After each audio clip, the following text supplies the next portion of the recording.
Fala, meus queridos, sejam bem-vindos aqui ao canal. Para quem não me conhece, meu nome é Will e hoje nós vamos falar aqui a respeito do assunto do momento. A nação brasileira acordou com um certo grau de esperança. Esperança num futuro melhor para esta maravilhosa nação, é claro, pois ficamos todos sabendo que o sujeito empenhado em comunizar o Brasil, ou pelo menos em quebrar nossa queridíssima e amada nação brasileira, estava internado, ou melhor, está internado no hospital sírio-libanês. E o detalhe, meu amigo, é que essa confusão toda está cheia de informações truncadas. Isso para dizer o mínimo. Cada matéria jornalística de cada portal fala uma informação completamente diferente e destoante das demais. Pois veja só o que aconteceu. Luiz Inácio Alcoólatra Ladrão da Silva passou mal, fez exames,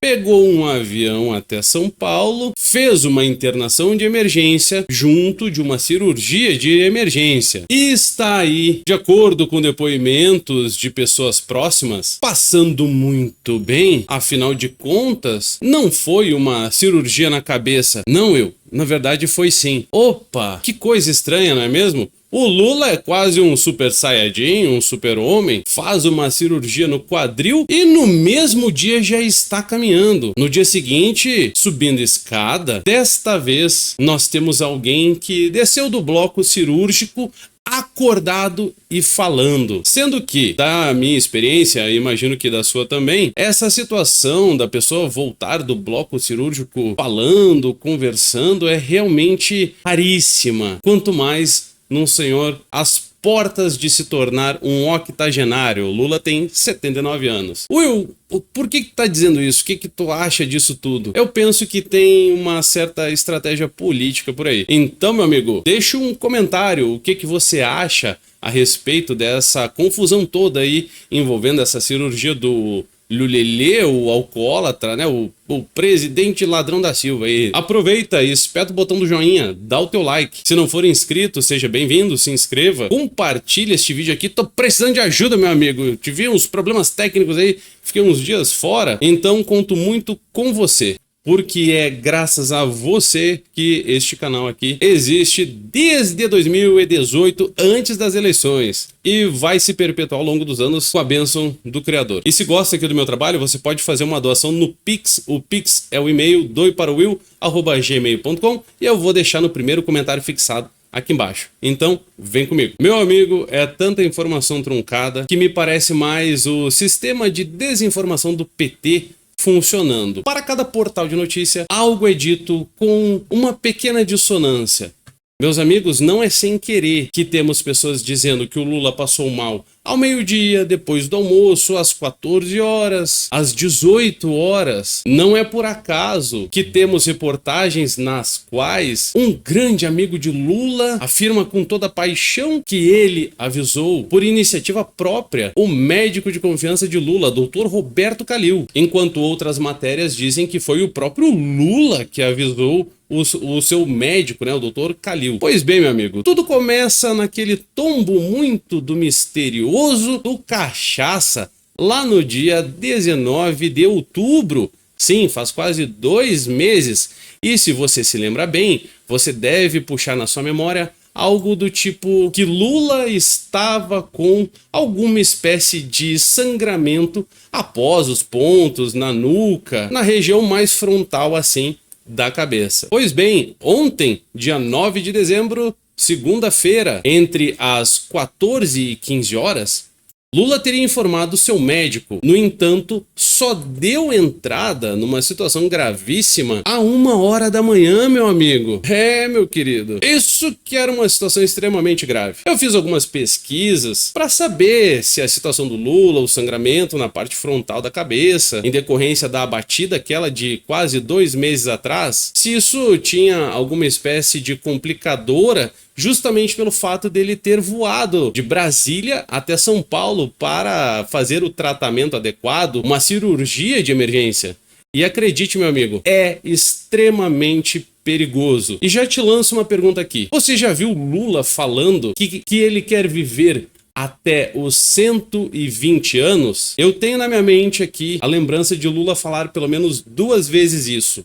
Mas, Will, o que isso tem a ver, ele falar em 120 anos? O que tem a ver com essa situação de hoje? Ora, meu amigo, eu tenho certeza que o alcoólatra, ele gosta muito da vida dele. E imagino que você também pense de forma parecida. Pois bem, então eu te pergunto o seguinte: te parece normal ou razoável que o Lula se colocaria em risco dessa forma? Para mim, realmente, não parece. Então vamos ver aqui alguns elementos. E já começamos aqui com a primeira informação truncada, dizendo que ele avisou o seu médico, que o próprio Cachaça avisou o Dr. Roberto Khalil entre as 14 e 15 horas do dia de ontem, dia 9 de novembro. Às 18 horas deu entrada no Sírio-Libanês de Brasília. E aí, como o Aerolula não tem uma UTI móvel dentro da aeronave, em que pese sites por aí digam que o Aerolula sim está equipado com uma UTI. Ele saiu de Brasília e voou até São Paulo. Quero te perguntar o seguinte: o que é mais fácil? Uma pessoa que está com sangramento dentro da cabeça, praticamente quase um AVC, né? Praticamente um derrame cerebral, pegar uma aeronave e voar até algum ponto, ou os seus médicos de confiança irem até onde está esse paciente? Para mim, me parece muito mais seguro que os médicos saíssem de São Paulo e fossem até Brasília. Pois bem, meu amigo, aqui o caldo começa a entornar, olha só. Amigo de Lula, o dono da seguradora Amil foi quem alertou o doutor Khalil, meu amigo. Ele disse assim, de forma resumida, que ele viu o Lula, que não tava com aquele aspecto alcoolizado, tava diferentão, e aí ficou muito preocupado, tomou a liberdade então de ligar para o doutor Khalil. Afinal de contas, esse empresário, o dono da seguradora Amil, e o médico de Lula são amigos de longuíssima data. Então o sujeito ligou para o médico do Lula e começou a relatar a situação. E imediatamente o doutor Khalil simplesmente tomou as medidas cabíveis, entrou em contato com a equipe médica e foram dados os procedimentos. Isso daí, meu amigo, acontecido, como dito pelo proprietário da seguradora, logo depois do almoço.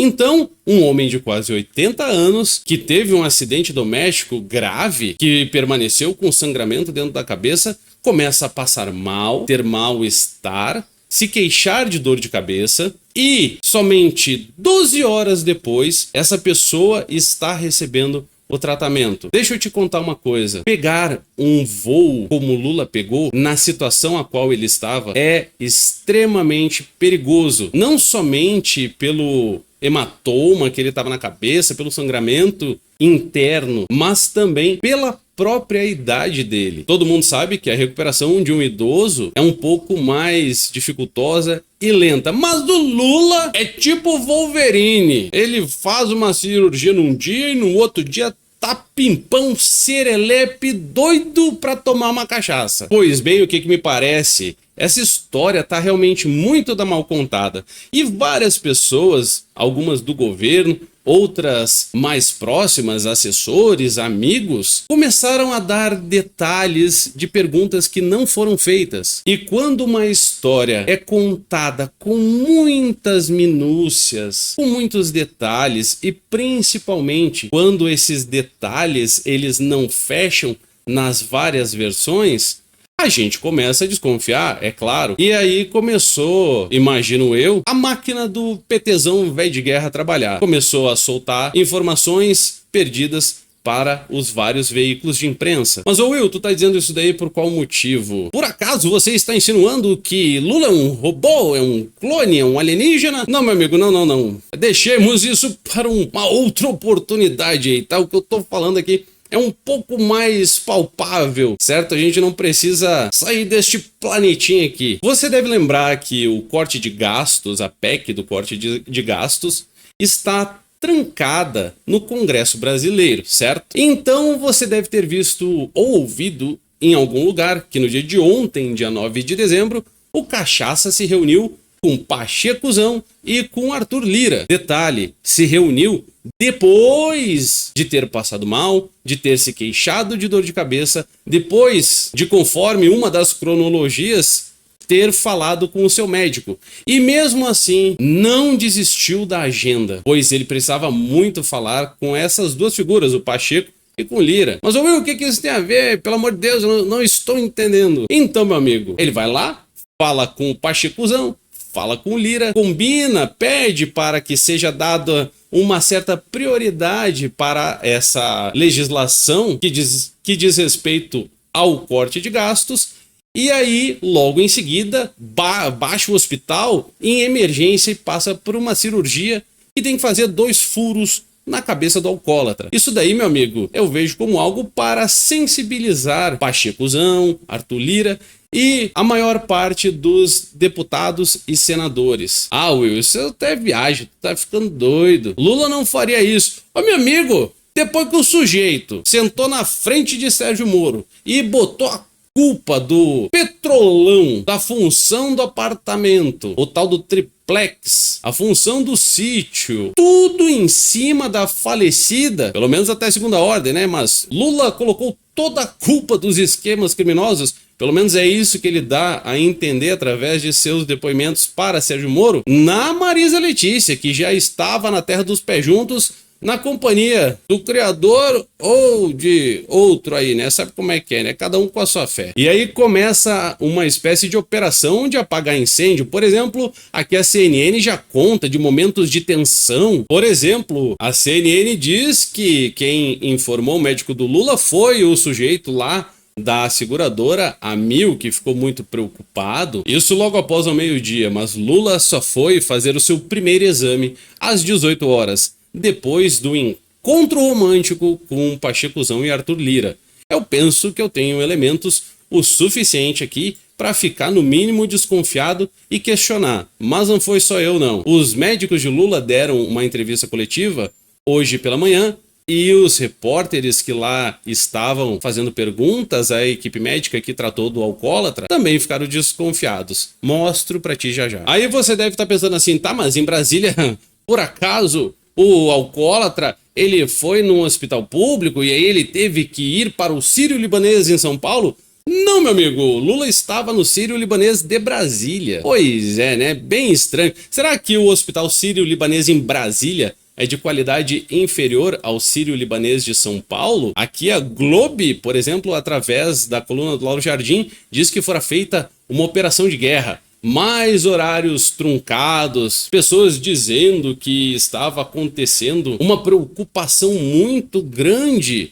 Mas Lula passa mal logo após o almoço e só desembarca em São Paulo às 23 horas. Eu vejo que, se realmente estivesse numa situação gravíssima, como é o caso de pessoas que realmente passam por um trauma como o do Lula, pelo menos o que foi dito, o trauma que ele passou, essas pessoas são atendidas da forma mais rápida e urgente e apressada possível, pois a possibilidade de que o coágulo na cabeça, o inchaço, a pressão dentro da caixa craniana, dentro do cérebro do alcoólatra, isso pode levar a consequências terríveis, como, por exemplo, e isso agravado pela demora, em primeiro lugar, e em segundo lugar, pelo voo, pode levar a consequências terríveis para algumas pessoas, mas benéficas para outras, até mesmo para a nação brasileira, como, por exemplo, um estado de coma, perda de consciência, parada cardiorrespiratória e um arrasta para cima aí, né? Ou para baixo, quem sabe. Brincadeiras à parte aqui, para não parecer que eu tô zumbando muito deste senhor que se portou muitas vezes como um criminoso, a realidade é que a administração dessa crise de saúde do Lula